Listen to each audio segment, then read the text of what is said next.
সালামু আলাইকুম এভরিওয়ান। আজকের এই ভিডিওতে একাদশ শ্রেণীর অনলাইন আবেদন কীভাবে ঘরে বসে মোবাইলের মাধ্যমে করতে পারবা সেই বিষয়টা A to Z দেখানোর চেষ্টা করব।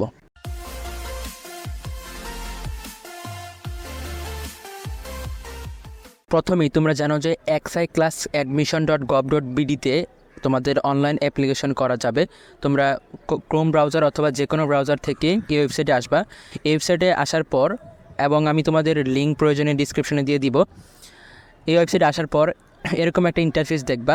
ইন্টারফেসে আমি প্রথমেই বলে রাখি, তোমাদের এখানে 3টা কাজ টোটাল। 1 নাম্বার হচ্ছে সাইন আপ করা, 2 নাম্বার কাজ হচ্ছে যে পেমেন্ট করা, আর 3 নাম্বার কাজ হচ্ছে তোমাদের অ্যাপ্লিকেশনের যে লিস্টটা আছে সেই লিস্টটা সাবমিট করা। প্রথমেই তোমাদের প্রত্যেক শিক্ষার্থীকে প্রত্যেকে আলাদা আলাদাভাবে সাইন আপ করতে হবে। তো সাইন আপ করার জন্য প্রথমে তোমরা সাইন আপে ক্লিক করবা। সাইন আপে ক্লিক করার পর তোমাদের শিক্ষার্থীর ধরন আসবে। শিক্ষার্থী ধরনের অপশানে তোমরা ক্লিক করবা হচ্ছে board student. Board student click করার পরে তোমাদের আরও কিছু ইনফরমেশন দিতে হবে, সেটা হচ্ছে বোর্ডের নাম, এরপর পাশের সাল 2024 দিবা, রেজিস্ট্রেশন নাম্বার দিতে হবে, রোল নাম্বার দিতে হবে। রোল নাম্বার দেওয়ার পর তোমাদের নিচে একটা ক্যাপচা আসবে, সেই ক্যাপচার ফলাফলটা লিখে জমা দিন এই অপশানে ক্লিক করবা। ক্লিক করার পর তোমার নাম, পিতার নাম, মাতার নাম, লিঙ্গ, এই তোমার জন্ম তারিখ, এগুলো অটোমেটিকলি চলে আসবে। চলে আসার পর তুমি কনফার্ম হবা যে আসলে তোমার এই ইনফরমেশনগুলো সঠিক হয়েছে কিনা সেটা একটু দেখবা। এরপর এখানে ধর্মটা তোমাকে সিলেক্ট করতে হবে আর ফোন নাম্বার দিতে হবে। ফোন নাম্বার দিতে হবে, এখানে তোমার যেই ফোন নাম্বার আছে, তোমার যেই নাম্বারে তোমার মেসেজ যাবে সেই নাম্বারটা দিতে হবে এবং আবারও ফোন নাম্বার দিতে হবে পুনরায়। একই ফোন নাম্বার 2বার দিবা। এরপর দিতে হবে জন্ম নিবন্ধন নাম্বার। জন্ম নিবন্ধন নাম্বারের ক্ষেত্রে এটা তোমাকে অবশ্যই দিতে হবে না, এটা তুমি না দিলেও চলবে, তবে তোমার যদি থাকে তাহলে দিয়ে দিবা। এরপর জমা দিনে ক্লিক করবা। ক্লিক করার পর তুমি যেই নাম্বারটা জমা দিয়েছো, মানে যেই নাম্বারটা ইতিমধ্যেই দিয়েছো ফোন নাম্বার হিসেবে, সেই নাম্বারে একটা মেসেজ যাবে। সেই মেসেজে তোমার একটা ইউজার নাম থাকবে এবং একটা পাসওয়ার্ড দেওয়া থাকবে। তো ওই ইউজার নেম এবং পাসওয়ার্ড অবশ্যই সংরক্ষণ করবা, সেটা এখন কাজে লাগবে। তো এরপর তুমি আবার হোম পেজে আসবা, অর্থাৎ নির্পিঠটা যেটা আছে পাশে লেখা থাকবে, তোমরা অথবা শিডকে ক্লিক করে নির পেজে চলে আসবা। চলে আসে আবার কী করবা, এবার করবা হচ্ছে লগ ইন অপশানে ক্লিক করবা। লগ ইন ক্লিক করার পর তোমাকে এরপর লগ ইন ক্লিক করার পর তোমাদের একটা অপশান আসবে যে আবেদনের পাসওয়ার্ড পরিবর্তন করার একটা অপশন আসবে। ইতিমধ্যে তোমরা যেই পাসওয়ার্ডটা দিছো সেই পাসওয়ার্ডটা আবার নতুন করে, ওটা ছিল টেম্পোরারি পাসওয়ার্ড, তোমাকে ইতিমধ্যে মেসেজ করে যেটা দেওয়া হয়েছে। এখন তুমি যেটা দিবা সেটা হচ্ছে যে তোমার নিজের মতো করে একটা স্ট্রং পাসওয়ার্ড দিবা। সেটা এখানে নির্দেশনা দেওয়া আছে, যেমন কমপক্ষে 8 অক্ষর হতে হবে, কমপক্ষে একটা চিহ্ন, স্পেশাল চিহ্ন থাকতে হবে। এভাবে তোমরা এই অপশানগুলো প্রত্যেকটা মেনটেন করে তুমি নতুন একটা পাসওয়ার্ড তৈরি করবা। আবার একই পাসওয়ার্ডটা আবার নিশ্চিত দিবা। নিশ্চিত দেওয়ার পর জমা দিন, তাহলে তোমার নতুন একটা পাসওয়ার্ড ক্রিয়েট হয়ে গেল। এই জিনিসটা তুমি স্ক্রিনশট দিয়ে রাখবে, তোমার যে পাসওয়ার্ডটা আছে। পরে তুমি চলে যাবা হচ্ছে গো টু স্টুডেন্ট ড্যাশবোর্ডে চলে যাবা। গো টু স্টুডেন্ট ড্যাশবোর্ডে চলে যাওয়ার পর তোমাকে হয়তোবা আবার লগ ইন করতে বলতে পারে, কারণ তুমি নতুন একটা পাসওয়ার্ড সেট করছো। তো তোমার মেসেজে যেই ছিল, মানে তোমার যেই ইউজার নেম দেওয়া ছিল সেই ইউজার নেমটা দেবা, আর তুমি যে নতুন পাসওয়ার্ডটা সেট করছো সেই পাসওয়ার্ডটা সেট করে আবার সাইন ইন করবা। সাইন ইন করার পর তোমাকে নতুন একটা ইন্টারফেসে নিয়ে আসবে, সেটাই তোমার আবেদনের যেই তথ্য আছে তোমার প্রোফাইল দেখাবে।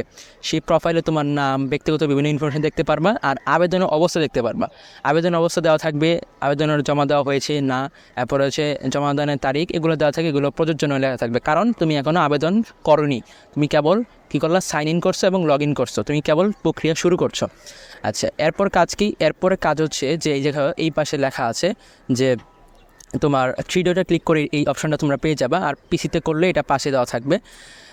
এখানে লেখা আছে, প্রথমে দেওয়া আছে আমার প্রোফাইল, তুমি এখন অটোমেটিক তোমার প্রোফাইলে আছো। এরপর তুমি কলেজ অনুসন্ধানে ক্লিক করলে, এটা দেখাচ্ছি না আমি, কলেজ অনুসন্ধানে ক্লিক করলে মূলত এটার কাজ হচ্ছে তোমার বিভিন্ন কলেজ সম্পর্কে ধারণা দেওয়া।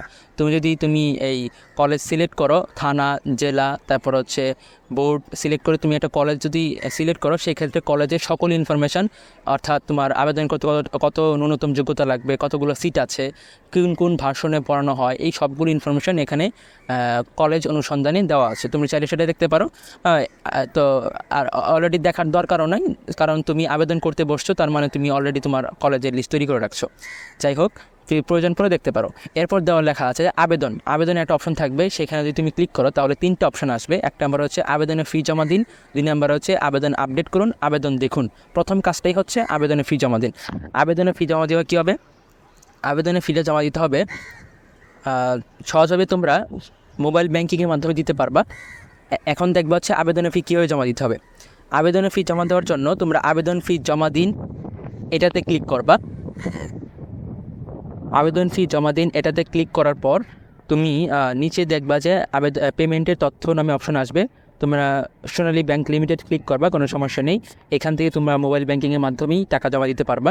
সোনালী ব্যাংক ক্লিক করার পর তোমাদের দেখো যে এখানে 3টা অপশন আসবে। 1 নম্বর হচ্ছে যে সোনালী ব্যাংক, এরপর হচ্ছে কার্ড, এরপর হচ্ছে মোবাইল ব্যাঙ্কিং। তোমরা সহজভাবেই ব্যাংকে যাওয়ার দরকার নেই, ব্যাংকে অপশানে ঝামেলা আছে, তো তোমরা সরাসরি কার্ডে যাওয়ার দরকার নেই, তোমরা সরাসরি চলে যাওয়া আছে মোবাইল ব্যাঙ্কিং ক্লিক করবা। মোবাইল ব্যাঙ্কিংয়ে ক্লিক করার পর এখানে বিকাশ, নগদ, রকেট, আবার হচ্ছে ই ওয়ালেট এগুলো দেওয়া থাকবে। তোমরা হচ্ছে যে তোমার যেটা ভালো লাগে, মানে যেটা বিকাশ অথবা নগদ, তোমরা যে কোনো একটা দিয়ে সিলেক্ট করবা। তো সিলেক্ট করার পরে তোমাকে এই যে মোবাইল বিকাশ অ্যামাউন্ট কত টাকা লাগবে, ভর্তি ফি 150 টাকা, এটা তুমি লেখা থাকবে। তুমি এটা কনফার্ম করবা। কনফার্মে ক্লিক করার পরে তোমার হচ্ছে পে উইথ বিকাশ অথবা নগদ এরকম একটা অপশন আসবে। সেটা তুমি কী করবা, ক্লিক করবা। ক্লিক করার পরে তোমার বিকাশ অথবা নগদ যে ওয়েবসাইট আছে বা যে পেমেন্টের যে অপশন আছে সেগুলোতে নিয়ে যাবে। তোমার কোন নাম্বার চেয়ে তুমি টাকা জমা দিবা, টাকা পেমেন্ট করবা, সেই নাম্বারটা এখানে দিবা। নাম্বার দেওয়ার পর তোমার ভেরিফিকেশন কোড যাবে একটা, সেই কোডটা এখানে বসাবা। এরপরে পিন নাম্বার দিবা। পিন নাম্বার দিলে কনফার্ম করলেই তোমার পেমেন্ট সাকসেসফুল হয়ে যাবে। ওর লেখা থাকবে দিস ট্রানজ্যাকশন ওয়াজ সাকসেসফুল, এরকম একটা অপশন আসবে। এবং তোমার ওয়েবসাইটে তুমি যে দেখবা যে আপনার পেমেন্ট সফলভাবে সম্পূর্ণ হয়েছে এমন একটা লেখা আছে। এবং পরবর্তীতে আবেদন জমা দিতে এগিয়ে যান। এরপর এটা পরের স্টেপে যাওয়ার জন্য এখানে ক্লিক করবা। তো তোমাদের এর মাঝখানে একটা বিষয় বলে রাখি, গত বছর যে প্রসেসটা ছিল এই বছর সেই প্রসেসটা একটু ভিন্ন, একটু জটিল বলা যায়, কারণ যেহেতু প্রোফাইল তৈরি করতে বলা হয়েছে, প্রতিটা শিক্ষার্থী আলাদা আলাদা হবে। তুমি যদি কোনো কম্পিউটার দোকানে গিয়ে করতে চাও সেক্ষেত্রে তো অনেক ঝামেলা, কারণ তোমাকে সেখানে বসে থেকে অ্যাপ্লিকেশনটা করতে হবে। তো তোমরা যদি কেউ মনে করো যে আমাকে বিশ্বাস করে যদি আমার কাছ থেকে আবেদন করতে পারো, চাইলে আবেদন করতে যদি চাও, সেক্ষেত্রে আমি ডিসক্রিপশনে অথবা এই ভিডিওতে ট্যাক্সের মাধ্যমে আমি আমার হোয়াটসঅ্যাপ নাম্বারটা দিয়ে রাখবো। তুমি চাইলে যদি বিশ্বাস করো, সেই ক্ষেত্রে আমি তোমাদের যতজনের সম্ভব হয় ততজনকে অনলাইন অ্যাপ্লিকেশনটা করে দেওয়ার চেষ্টা করব। এরপর আবেদন ফি জমা দেওয়ার পরে তোমরা নিচের যে অপশানটা আছে আবেদন করুন, এই অপশানে ক্লিক করবা। এই অপশানে ক্লিক করার পর এই যে এরকম একটা ইন্টারফেস তোমাদের সামনে আসবে। সেখানে প্রথমেই দেওয়া থাকবে হচ্ছে কোটা নির্বাচন। তোমার যদি কেউ কোটা থাকে সেই ক্ষেত্রে কোটার ক্ষেত্রে তোমরা এখানে একটা সাইন চিহ্ন আসবে, সেই সাইন চিহ্নটা দিয়ে দিবা। এরপর দেখো লেখা আছে কলেজ নির্বাচন। প্রথমে তোমরা বোর্ড সিলেক্ট করবা। বোর্ড সিলেক্ট করবা। এরপর তোমাদের জেলা সিলেক্ট করবা। এখানে সিলেক্ট করা আছে দেখো ঢাকা মহানগর। এরপর থানা সিলেক্ট করবা। যে কোনো যেই কলেজে তুমি ভর্তি হতে চাও সেই কলেজের থানা সম্পর্কে গুগল যদি না জানো সেক্ষেত্রে গুগল সার্চ করতে পারো। সে সার্চ করে থানাটা সিলেক্ট করবা। সিলেক্ট করার পর এরপর হচ্ছে এখানে কলেজের নাম সিলেক্ট করবা। এগুলো অটোমেটিক দেওয়া থাকবে, জাস্ট তুমি খালি সিলেক্ট করবা। সিলেক্ট করার পর কলেজের সব ইনফরমেশান দেখবা নিচে চলে আসবে।